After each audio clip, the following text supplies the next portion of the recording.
네, 필리버스터 전국이 일단 마무리됐지만 국민의힘은 내일부터 장외 투쟁에 나서기로 했습니다. 관련 전국 상황 강성필 더불어민주당 부대변인, 정광재 전 국민의힘 대변인과 짚어보겠습니다. 어서 오십시오. 네, 안녕하세요. 네, 일단 오늘 청와대 인사 발표가 있었습니다. 자, 일단 기획예산처 장관 후보자의 4선에 박홍근 의원이 지명됐는데 어떻게 보셨습니까? 일단 기획예산처 장관 후보자가 일전에 좀 안 좋은 일이 있었잖아요. 그래서 이제 그동안 많이 고심을 했을 겁니다. 네. 근데 이제 결국에는 능력이 있느냐, 그리고 이제 장관으로서 도덕적으로 깨끗하냐, 이 두 가지를 평가하면 될 것 같아요. 첫 번째로 뭐 예결위 간사라든지, 그다음에 예결위의 위원장, 원내대표, 그리고 사선 국회의원을 하면서 의정활동 대부분을 기재위에서 활동을 했습니다. 네. 그래서 박홍근 그 후보자의 이 국가 예산과 관련된 능력은 사실 많이 검증이 됐다고 생각을 합니다. 두 번째로 도덕성 문제인데요. 이전에 이해훈 후보자가 사실 의원의 갑질 문제로 사실 사회적인 파장을 일으켰는데 제가 확인해 보니까 이 박홍근 의원 같은 경우는 지금 현재도 여성 보좌관을 출산휴가를 보냈다고 합니다. 그리고 16평의 아파트, 본인의 지역구인 중랑구에서 살고 있고요. 그래서 청렴함이라든지 도덕성이라든지 이런 부분에 있어서 이전과는 조금 다른 기대감을 가지고 있다, 이렇게 말씀드릴 수 있을 것 같습니다. 네, 뭐 능력이나 도덕적인 부분을 좀 짚어주셨는데 사실 서울시장 경선 후보로 이름을 올렸다가 이제 기획예산처 장관 후보자로 지명이 된 거잖아요. 네. 국민의힘은 이제 회전문 인사다 이렇게 비판을 하더라고요. 흔히 바둑이나 정치회나 장고 끝에 악수라는 얘기를 하잖아요. 이게 악수인지는 모르겠습니다만 가장 쉬운 수였던 건 맞는 것 같습니다. 그러니까 본인들이 갖고 있는 인력 풀 안에서 기획예산처 장관으로서 청와대의 의중을 가장 잘 받들어서 프리패스 해줄 수 있는 사람, 그 사람을 택했다고 봅니다. 예결위원장을 지내면서 예산과 관련한 전문성이 있을지 모르겠습니다만 네. 이재명 대통령이 갖고 있는 확대 재정 정책에 대한 과연 그런 부분에 대해서 본인이 양심을 갖고 막을 수 있는지 이런 것은 생각하기 좀 어렵다고 보고요. 또 하나는 지금 민주당 내에 서울시장 후보가 난립하고 있거든요. 오늘 당장 박홍근 후보자도 그 후보로 등록을 했었는데 서울시장에 대한 교통정리 차원에서 박홍근 의원을 후보자로 지명한 것은 아닌가, 이렇게 보는 시각도 있죠. 네. 그리고 또 이제 눈에 띄는 부분이 이제 국무총리급인 규제합리화위원회 부위원장이었는데 여기에 이제 3명을 위촉했습니다. 이 가운데 비명계 출신 인사죠. 박용진 전 민주당 의원을 기용했더라고요. 이 부분은 어떻게 보셨어요? 사실 이제 박용진 전 의원 같은 경우는 비명계라는 표현보다 제가 개인적으로 봤을 때는 이제 계파색이 좀 였죠. 그러니까 어느 계파에 속해가지고 좀 활동하는 그런 정치인이라고 말하기보다는 네. 본인 혼자서 사실 본인이 하고 싶어하는 분야에 있어서 좀 꿋꿋하게 주장을 해왔던 추진력이 있는 저희 민주당의 70년대 어떤 선도 주자라고 볼 수가 있습니다. 그리고 이제 그 정치인의 뭐 계파색보다도 결국 이제 능력이 있는지를 또 봐야 될 거 아니겠습니까? 네. 박용진 전 의원 같은 경우는 유치원 3법, 정말 오랫동안 지루지난했던 그 법안에 대해서 본인이 추진을 했던 그런 성과를 올린 그런 적이 있고요. 그다음에 또 의정 활동할 때 재벌 개혁에 대해서 상당히 조예가 있었고 많이 활동을 했던 분입니다. 그리고 평소에 본인이 자칭 전투적 합리주의자라고 말을 하고 다녀요. 그러니까 전투적 합리주의자라는 것은 그야말로 규제 개혁과 관련해 가지고 저는 적성이다라고 생각을 하고 있고, 네. 또 이병태 이제 교수 같은 경우는 홍준표 전 시장의 책사 아니었겠습니까? 이분은 사실 저희가 이 대선 기간에도 영입을 하려고 했었죠. 그런데 이제 뭐 이 당 내에서 여러 가지 말이 있어서 좀 모시지는 못했지만 결국 이분이 자유시장 경제 체제의 어떤 성향을 가지고 있고 또 보수의 경제를 또 이번 이재명 정부에서도 적절하게 균형을 맞출 수 있는 적임자라고 생각하고 있기 때문에 네. 저는 적절한 인사였다라고 생각을 합니다. 네. 어떻게 보셨습니까? 이번 인사 좀 전체적으로 어떻게 평가를 하시는지요? 사실 그 3명의 면면을 보면 일관된 기준이라는 걸 찾을 수가 없어요. 3명의 지명자 보면 한 명은 기업 출신이고 다른 한 명은 정치인 출신이지만 비명계의 길을 걸었던 분이고 다른 한 분은 또 이재명 대통령과는 몰라도 과거 민주당과는 굉장히 불편한 관계에 있었던 사람이란 말이에요. 이병태 교수 같은 경우에는 문재인 정부 시절에 소득주도 성장에 대해서 강도 높게 비판했었기 때문에 과거 대선 전국에서도 민주당이 영입하려고 했었는데 당내 분란을 피하기 어려웠던 분입니다. 근데 정말 좋게 해석하면 이 규제 혁파라는 것을 중도 실용적 관점에서 또는 보수적 관점에서도 한번 봐야겠다라는 식으로 해석해 볼 수는 있을 것 같아요. 근데 그러려면은 그 진정성이 인정받으려면 이 인사가 아니라 실제로 규제 혁파 과정에서 얼마나 많은 규제들을 찾아내서 제거하는지 그것이 성패가 달려 있다고 보고요. 네. 이병태 교수 임명한 것에 대해서 민주당 내에서 어떤 반응이 나올까 자칫 궁금해지는 대목입니다. 앞서 언급한 것처럼 지난 대선 국면에서도 한번 홍준표 전 대구시장을 도왔었는데 그럼에도 불구하고 영입을 하려고 했었는데 반발로 못했었거든요. 앞으로 그 조국혁신당 합당 과정에서도 과거 뭐 민주당의 주류와 지류, 뭐 본류, 새로운 뉴 이재명 이런 논란이 있었는데 이제 이병태 교수의 임명도 그런 분란의 소재가 될 수도 있겠다라고 예상해 봅니다. 네, 알겠습니다. 자, 그리고 연휴 내내 이제 필리버스터 전국이 예견이 됐었는데요. 어제 국민의힘이 필리버스터 중단을 선언했습니다. 그럼에도 어제 본회의에서 광주 전남 통합법만 처리됐는데 관련 발언부터 먼저 들어보겠습니다. 더불어민주당은 더 이상 궁색한 핑계를 대지 말고 즉각 법사위를 개최하여 대구 경북 통합법을 의결할 것을 강력히 촉구하는 바입니다. 시의회 의장단의 반대는 반대가 아니라는 거예요. 그러니까 통합되고 단일한 의견을 만들어야 되잖아요. 반대가 있는데 어떻게 통합을 해요? 네, 일단 민주당은 당내 의견부터 단일화를 해서 당론으로 결정해달라 이런 입장인 거잖아요. 그러니까 요즘 국민의힘 보면 참 희한해요. 아니 최근에도 국민의힘 송원석 원내대표하고 주호영 의원하고 누가 경북과 대구의 그 통합을 반대하느냐라고 막 말싸움하다가 저 그만둘래요 막 하고 그랬었잖아요. 그런데 갑자기 민주당이 궁색한 변명이라? 그리고 얼마 전에도 영남일보에서 일면에 검은색으로 도배를 해버렸어요. 왜 그랬냐? 아니 1년에 5조씩 4년간 20조라는 예산을 받아가지고 지역 거점 대학이라든지 교통망이라든지 이런 것에 있어서 획기적으로 대구 경북이 발전할 수 있는데 지역 정치인들이 쉽게 말해서 대구시장 자리를 놓고 본인들이 원하는 사람 당선시키려고 이거 지역 정가에서 반대했던 거 아니에요? 그거 지역 주민들에 딱 걸린 거 아닙니까? 그래가지고 그렇게 혼나가지고 역풍 부니까 부랴부랴 이제 와가지고 통합에 찬성한다. 빨리 특별법을 통과시켜달라라고 하는 것을 뭐 온 세상에 다 알고 있는데 갑자기 민주당 보고 궁색한 변명이다라고 하는 것은 저는 국민들 보기에 낯뜨겁다 이런 말씀 드립니다. 네, 어떻게 보십니까? 단일화를 좀 마련해야 된다라는 이야기인데요. 지금 지역 통합과 관련해서 이 중차 대안 문제에 대해서 당내에 일부 이견이 있을 수는 있죠. 전남 광주를 통합하는 과정에서도 일부 지자체 군 의회에서는 반대 의견을 냈었던 것으로 알고 있거든요. 네. 그럼에도 불구하고 하나의 통합된 안을 가져오면 그 안에 대해서 존중해 줄 필요가 있다고 생각합니다. 대구 경북 통합과 관련해서 결국에는 대구 소속 의원 또 경북 소속 의원들이 표결까지 거쳐서 국민의힘은 이제 통합을 원한다. 그러니 법사위 빨리 개최하고 본회의 통해서도 통과시켜 달라라고 얘기를 하고 있는데 네. 한병도 민주당 원내대표가 얘기하고 있는 것만 놓고 보면 본인이 얘기한 것에도 모순이 있어요. 반대하는 것에 대해서 어떻게 통과시키겠느냐. 그동안 민주당은 국민의힘이 반대했던 법안들 다 본인들 의지대로 통과시켰던 거 아닙니까?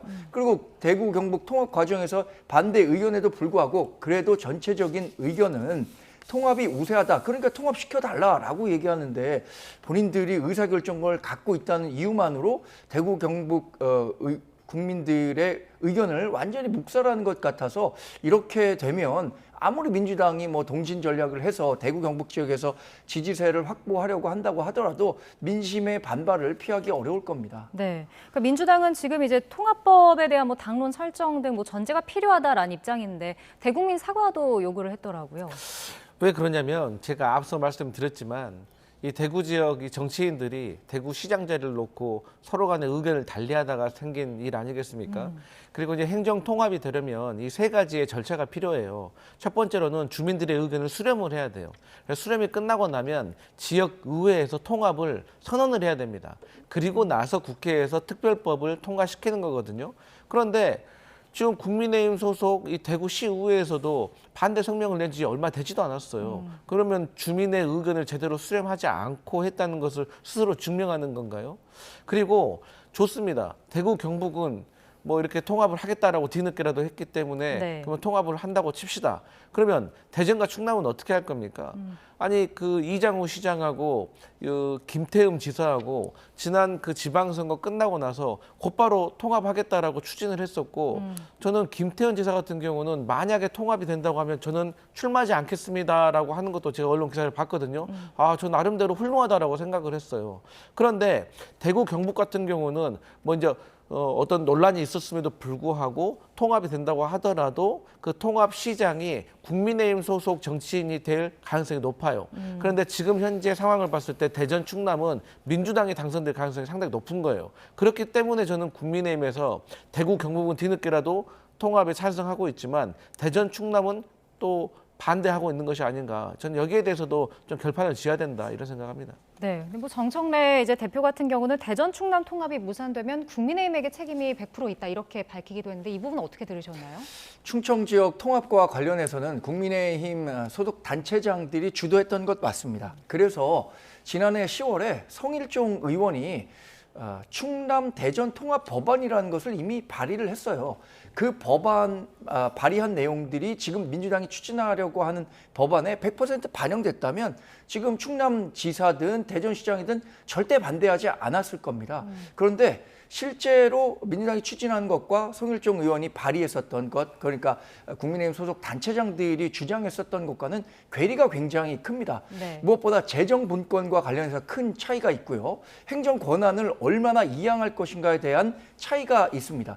이게 대전 충남 지역과 또 수도권에서 더 멀리 떨어져 있는 대구 경북 또 전남 광주 통합과는 해당 지역의 여론이 완전히 다릅니다. 네. 그러니까 충남 대전 같은 경우엔 본인들의 의사가 충분히 반영되지 않은 똑같은 정도의 그 지원 받는다면 반대할 수밖에 없다는 거고 사실 똑같지도 않습니다. 오히려 충청 지역이 역차별을 받고 있다는 그 지역 내 여론이 비등하고 있거든요. 네. 한병도 민주당 원내대표의 의견대로라면 지역민이 반대하면 그것은 반대할 수밖에 없는 이유가 있는 것이고 받아들이면 안 되는 거죠. 근데 이제 김태훈 충남지사가 이제 끝장 토론하자고 제안을 했더니 정 대표가 이장우 대전시장과 둘이 토론해라라고 얘기하기도 했잖아요. 대전 충남 통합법 처리가 좀 쉽지 않은 것 같아요. 저는 좀 이해가 안 가는 게 이 행정 통합과 관련해 가지고 대전 충남 같은 경우도 제가 앞서 말씀드렸지만 국민의힘 의원이 발의를 했고 2022년도부터 이 얘기가 나왔어요. 네. 사실 충남 같은 경우는요 2000년대 중반부터 얘기가 나왔습니다. 그리고 2012년도에도 세종시가 옮겨가면서 또 그때 또 충남 메가시티라는 얘기가 나왔어요. 그러니까 이게 어제 오늘 된 얘기가 아니라 몇 년도 더 된 얘기예요. 네. 그리고 국민의힘에서 두 자치단체장, 둘 다 국민의힘 소속이잖아요. 이분들이 지난 한 4년 동안 여기에 대해서 얼마나 많은 얘기를 했겠습니까? 근데 여기에 대해서 갑자기 뭐 부족한 게 있고 뭐 지역사무? 사실요. 제가 지방자치단체에서 한 4년 정도 근무했기 때문에 잘 아는데 네. 항상 지방 그 정부하고 중앙정부하고는 서로 간의 권한을 더 많이 이양해달라 아니면 조금 더 시간이 필요하다 예산도 더 많이 달라 예산 편성권도 우리에게 조금 더 자치권을 강화해달라 이런 논란은 전국 팔도가 다 있었던 얘기예요. 네. 근데 뭘 세상스럽게 지금 와서 그 얘기를 반복하는지 저는 국민들이 이해할 수가 없고 아주 단순한 논리입니다. 그런 식으로 따진다면 광주 전남은 그런 문제 없겠습니까? 근데 왜 거기는 찬성했겠어요. 그러니까 정치적으로 이게 유불리가 없는 거예요. 대구 경북 찬성한다고 하잖아요. 그 국민의힘이 당선될 가능성 높잖아요. 광주 전남 민주당이 당선될 가능성 높잖아요. 하지만 대전 충남은 조금 캐스팅 보트란 말이에요. 네. 그러니까 이러한 정치적인 의도가 있기 때문에 이 통합에 대해서 국민의힘에서 미적미적거린다라는 저는 오해를 쉽게 풀기 어려울 겁니다. 네, 정치적 유불리에 따른 태도를 좀 지적하셨는데 이게 통과 가능성이 있을까요? 그래서 지역 내 여론이 더 반발하고 있는 것 같아요. 6.3 지방선거 앞두고 갑자기 대통령이 충남 대전 통합하겠다라고 했는데 당장 나온 이야기가 뭔가요? 강훈식 청와대 비서실장, 대통령 비서실장이 통합시장의 후보로 나올 수 있다. 그러니까 대전하고 충남을 합쳐보자. 왜냐하면 충남지사만으로 나오기에는 예를 들어서 김태흠 현직 지사와 같이 경쟁했을 때 당선을 자신할 수 없는데 대전과 합치면은 강훈식 비서실장이 훨씬 더 유리할 수 있다. 이런 정치적 목적에서 시작됐다고 생각하기 때문에 지역 내 반발 여론이 더 커진 겁니다.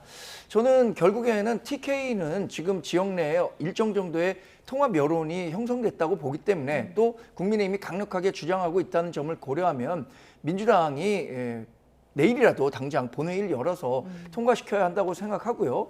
이와 관련해서 시민들의 공감대가 충분히 형성돼 있지 않은 대전 충청 같은 경우에는 시간을 두고 접근해야 하는 것이 정답이라고 생각합니다. 네.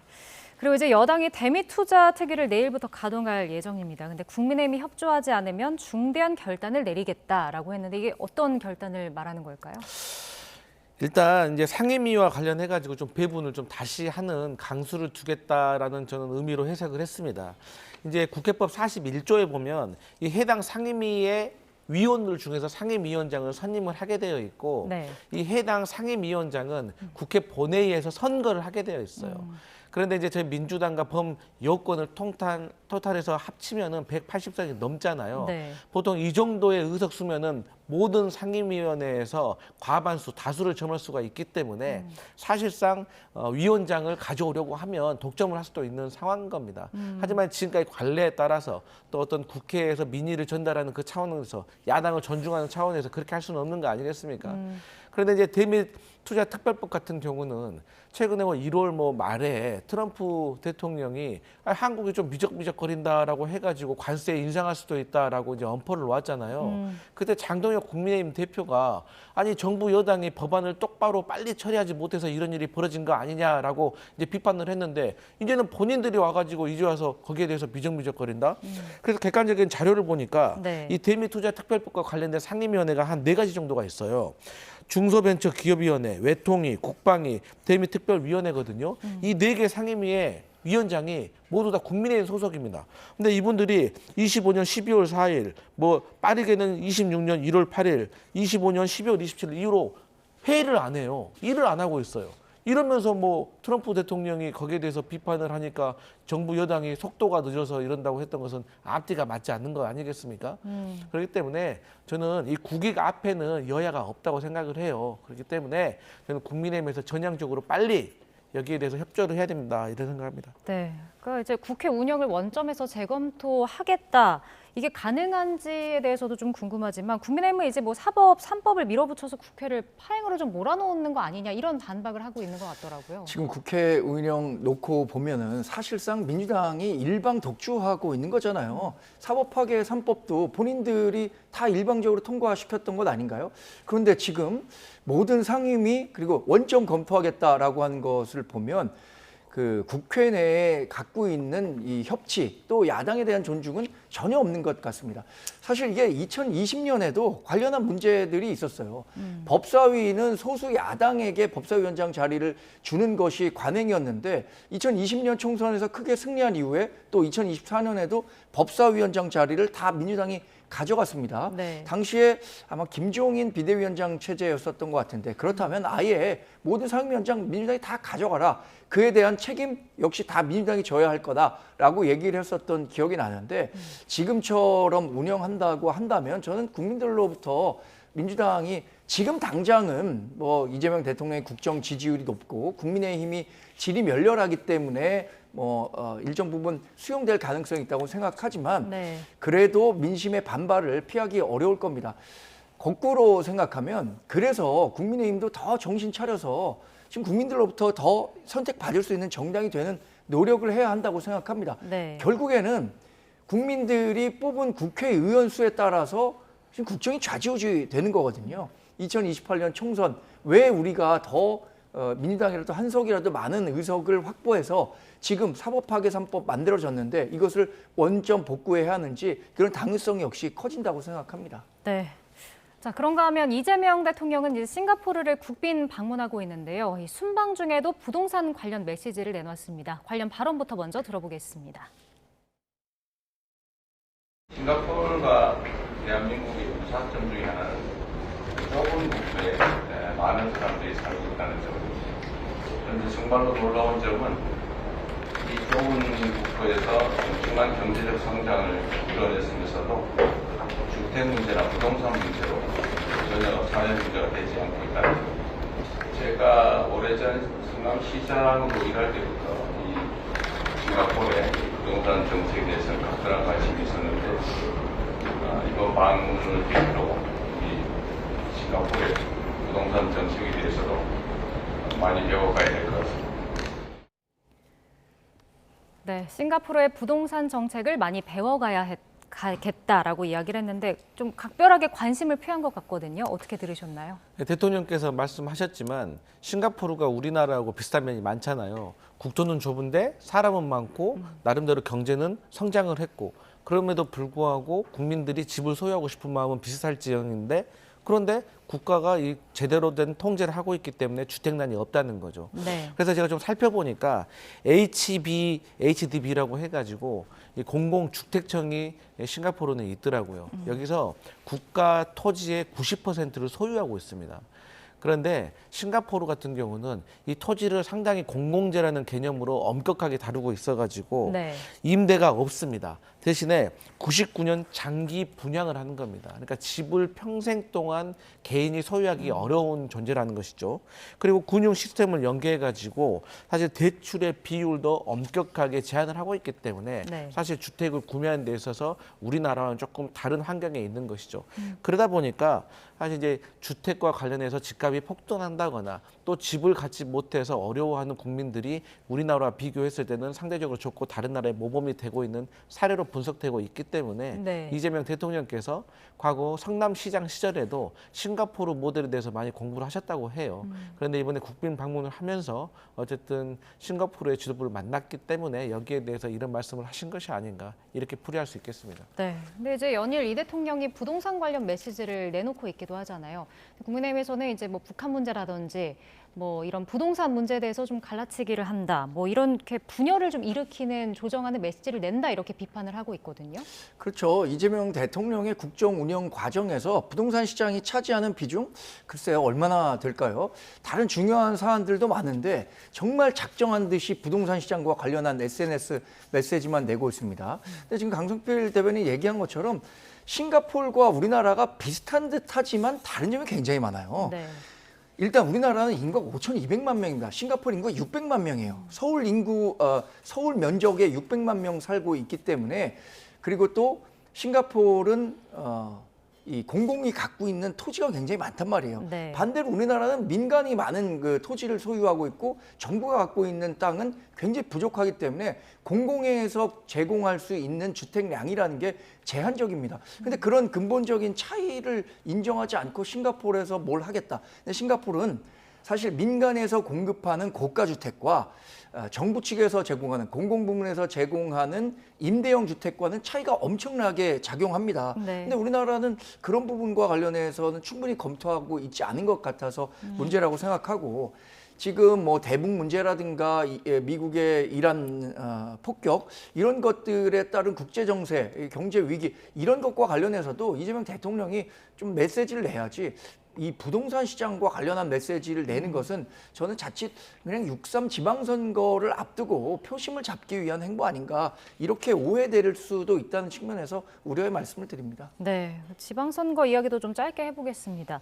오늘 민주당 공천관리위원회가 경선 후보를 발표했는데 서울시장은 이제 5파전으로 경선이 이루어질 것 같거든요.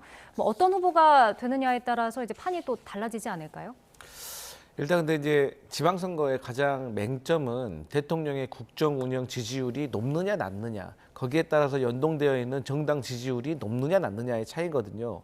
그런데 이제 서울시장 같은 경우는 저희가 국가 전체로 봤을 땐 여당이지만 서울시장 선거는 저희가 야당의 개념인 것이잖아요. 왜냐하면 오세훈 서울시장이 4선 서울시장을 하고 있고 5선에 도전을 하고 있고 그렇기 때문에 인지도가 상당히 높은 형편인 겁니다.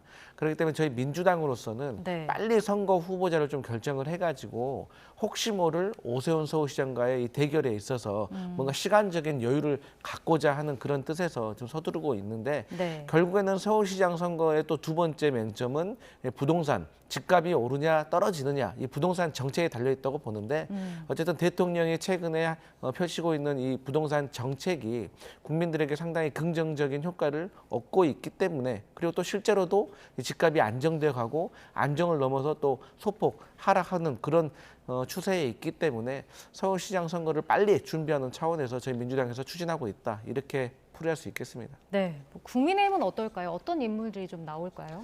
국민의힘은 이정현 공천관리위원장이 새 인물을 많이 발굴하겠다라고 얘기를 하고 공언하고 있습니다만 실제 얼마나 많은 새로운 인물들로 선거를 치를 수 있을지는 전 조금 회의적으로 봅니다. 왜냐하면 2022년 지방선거를 통해서 단체장이 된 사람이 처음 단체장이 된 사람 비중이 굉장히 많아요.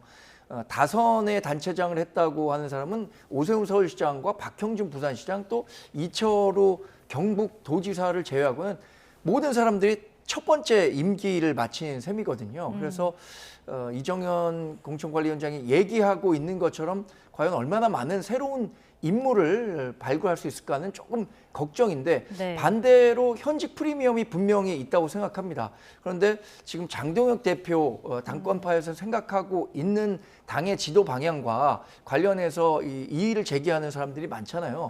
이런 분들과 어떤 식의 타협점을 찾아갈 수 있을지 그게 뭐 결국에는 6.3 지방선거의 그 국민의힘의 성패를 좌우할 수 있는 가장 중요한 분기점이 되지 않을까 예상해 봅니다. 네, 알겠습니다. 자, 오늘 말씀은 여기까지 듣겠습니다. 지금까지 강성필 더불어민주당 부대변인, 정광재 전 국민의힘 대변인 두 분과 함께했습니다. 오늘 말씀 고맙습니다.